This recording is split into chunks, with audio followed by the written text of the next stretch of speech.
Good morning students. आज आपका topic आया हुआ है जब जनता बगावत करती है। तो हमारा पहले भी यही टॉपिक चल रहा है कि जनता बगावत क्यों करती है। ठीक है, उस टाइम में जब अंग्रेजों ने हमारे ऊपर शासन कर रखा था तो ऐसे कौन से कारण थे जब लोग उनके इतना विरुद्ध हो गए कि अंत में वो ये चाहते थे कि अंग्रेज जो है भारत छोड़ करके चले जाए। तो ऐसा क्या हुआ था, पिछली बार हमने पढ़ा कि जो सिपाही है वो भी उनके विरुद्ध हो गए थे, है ना, परेशान थे वो उन लोगों से, ऐसे इस टाइप के जो कानून बना दिए गए थे उनसे। और हमने ये भी पढ़ा कि किसान कैसे उनका विरोध कर रहे थे। आज हम कुछ तात्कालिक कारणों के बारे में पढ़ेंगे। वैसे आप लोगों ने पढ़ा है कि 1857 में जब क्रांति हुई तो तात्कालिक कारण क्या था कि जो राइफलें यूज करनी थी सिपाहियों को, उसके जो कारतूस थे उनके ऊपर गाय और सूअर की चर्बी लगी हुई थी। ये तात्कालिक कारण था।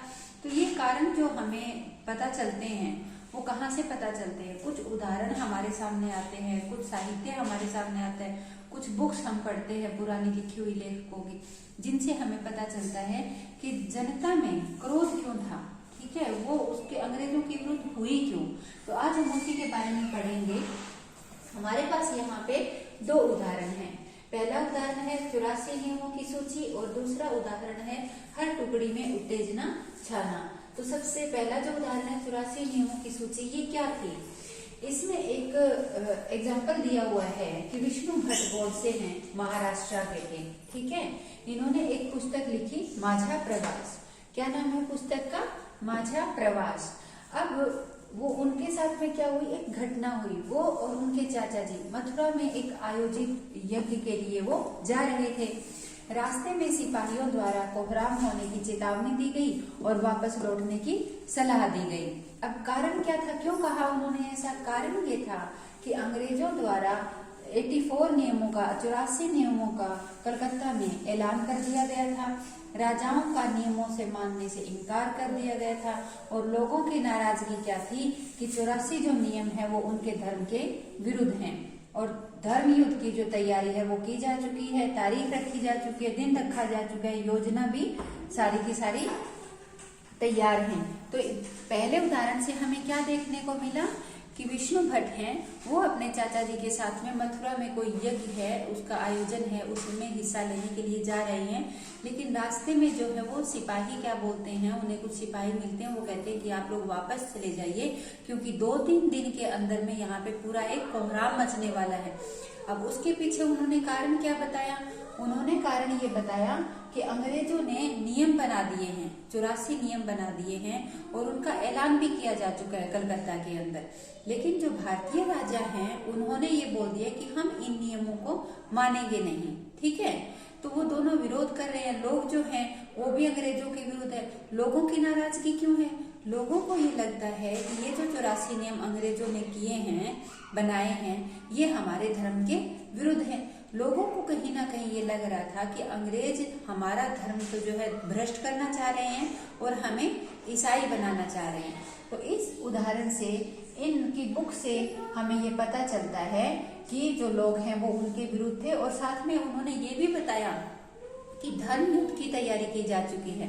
धर्म युद्ध किसको कहते हैं? जो धर्म की रक्षा के लिए युद्ध किए जाते हैं। लोगों को पता था कि धर्म जो है उनका भ्रष्ट किया जा रहा है और उस धर्म को बचाने के लिए हम अंग्रेजों से लड़ेंगे। उन्होंने दिन और जो तारीख है वो तय किया हुआ था इसके लिए, और साथ में योजनाएं भी बना रखी थी, गुप्त योजनाएं।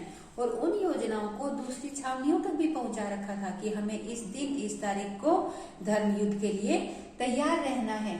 दूसरा अगर हम उदाहरण देखें, हर टुकड़ी में उत्तेजना छाना। छावनियों की टुकड़ियों में उत्तेजना कैसे छा गई, ये हमें कहाँ से पता चलता है?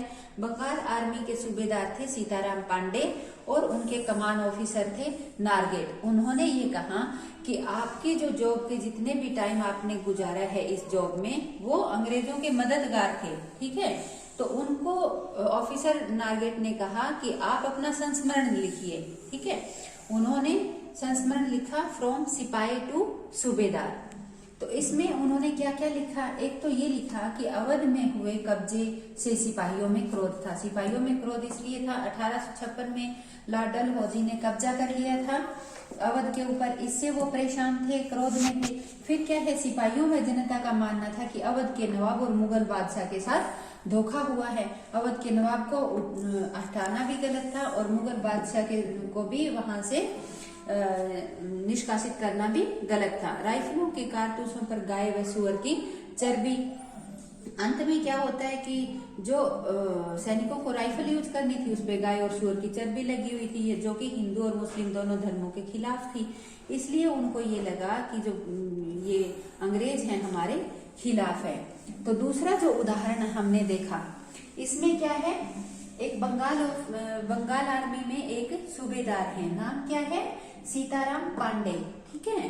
तो वो बड़े मददगार थे किसके, अंग्रेजों का। अंग्रेजों के वो इतने साथ थे कि उनके जो पुत्र थे उन्होंने बगावत की हुई थी और उनके सामने ही उनके पुत्र को क्या कर दिया गया, हत्या कर दी गई, लेकिन फिर भी वो अंग्रेजों की तरफ ही थे।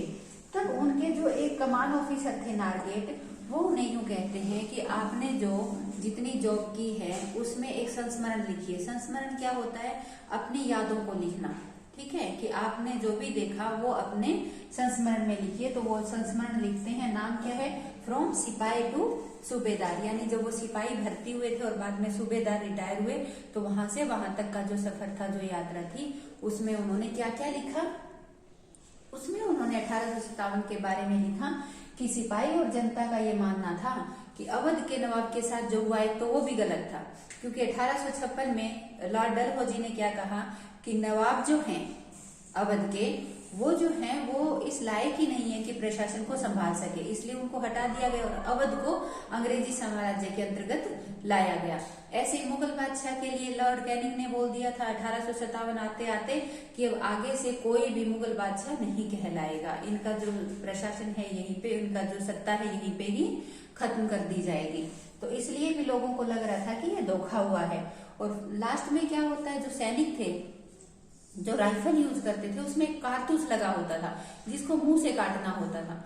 अब ये उनमें बात फैली कि ये कारतूस के ऊपर गाय और सुअर की चर्बी लगी हुई है, ये जो चीज थी वो हिंदू और मुसलमानों दोनों के खिलाफ थी और वो लोग अंग्रेजों के खिलाफ इसलिए हो गए, उन्होंने सोचा कि इस तरीके से अंग्रेज जो है वो हमारा धर्म जो है भ्रष्ट करना चाहते हैं और हमें ईसाई बनाने की कोशिश की जा रही है।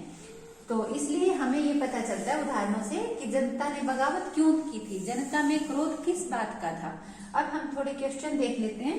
पहला क्वेश्चन आपका है, माझा प्रभास के अनुसार सिपाहियों ने विष्णु भट्ट और उनके चाचा को क्यों लौटाया। तो यहाँ पे हमने पढ़ा विष्णु भट्ट और उनके चाचा मथुरा में आयोजित यज्ञ के लिए जा रहे थे। सिपाहियों ने इसलिए उनको वापस लौटने के लिए कहा क्योंकि उन्होंने बताया कि अंग्रेजों ने 84 नियमों का कलकत्ता में ऐलान कर दिया है, राजाओं ने उन नियमों को मानने से इनकार कर दिया है और इसलिए लोग नाराज हैं क्योंकि 84 जो नियम है उनके धर्म के विरुद्ध है और अब धर्म युद्ध की तैयारी की जा चुकी है, तारीख दिन और योजना सब कुछ तैयार है, तो यहाँ पे पूरा कोहराम होने वाला है, इसलिए उन्होंने कहा कि आप लोग वापस लौट जाइए। सेकंड क्वेश्चन आपका है, सीताराम पांडे कौन थे और उन्हें संस्मरण लिखने के लिए किसने प्रेरित किया।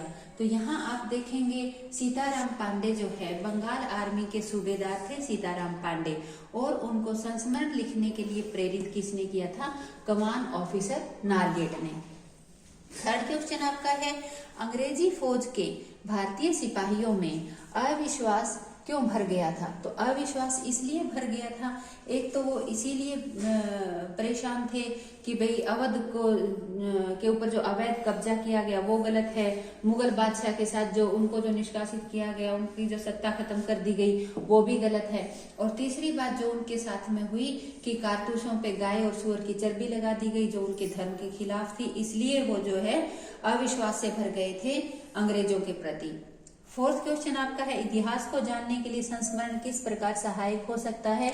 तो बहुत अच्छे से सहायक हो सकता है क्योंकि संस्मरण जो है वो कोई भी जब लिखता है तो अपनी यादों को लिखता है, जो समय उसने गुजारा होता है वो तात्कालिक जो उसके सामने घटनाएं घटी होती हैं वो संस्मरण के अंदर होती है हमेशा, इसलिए उसके ऊपर ज्यादा विश्वास किया जा सकता है कि लेखक ने वही लिखा है जो उसने देखा है, उसने सुनी सुनाई बातों को नहीं लिखा है। तो ये हमें इतिहास जानने के लिए, जैसे हम हमारे पास क्या था, सीताराम पांडे का संस्मरण था, फ्रॉम सिपाही टू सूबेदार, ठीक है। इससे हमें ये पता चला ना, दो तीन बातें पता चली कि एक तो अवध के राजा को हटा दिया गया था गलत तरीके से, ये भी पता चला।